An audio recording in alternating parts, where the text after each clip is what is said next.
Indeed, for more than 20 years now, the United States government and the Kenya Wildlife Service have worked together on conservation. We work together with civil society groups, with the government, with so many different people. So today, I'm pleased to announce that the United States government is making a new commitment. We're further expanding our support for conservancies with an award of $4.1 million, that's 410 million Kenya shillings, to the Nature Conservancy in partnership with the Masai Mara Wildlife Conservancy. This is a new commitment. It's part of an overall suite of U.S. government conservation programs that now total $50 million, or 5 billion Kenya shillings.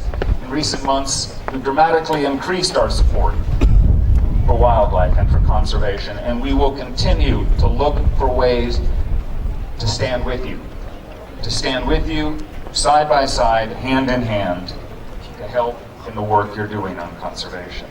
Of this year is the future of wildlife is in our hands, and how true that is.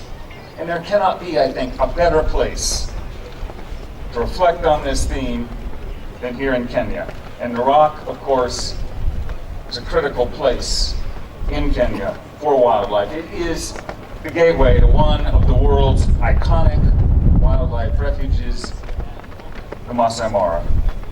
But it's also a place that faces great challenges in the protection of wildlife. Challenges in poaching and human-wildlife conflict and encroachment into protected areas.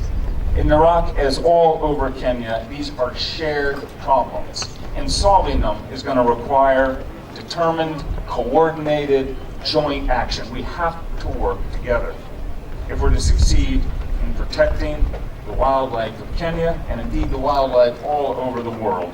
We must work together.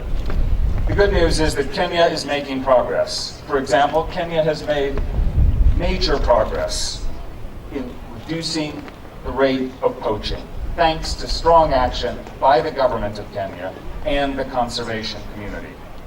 And of course, coming up in the very near future, we're going to see His Excellency President Kenyatta sending a very strong signal to the entire world about ivory and about rhino horn. And ivory belongs on elephants, rhino horn belongs on rhinos. It will be a very strong signal when Kenya leads in burning ivory and rhino horn, putting these on economic use.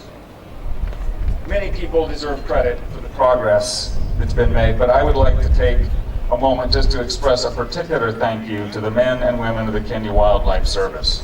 KWS Rangers put their lives on the line every day, and together we should recognize and applaud their efforts, the sacrifices that they're making to protect Kenya's wildlife and natural resources. And of course, KWS has a new leader, and I'd like to offer a special welcome and a congratulations to Katili Mbapi, the new Director General of KWS. I know that you, Katili, have the support of everyone here, and indeed support of all Kenyans, and I can tell you have the support of the United States as you lead KWS in meeting this challenge.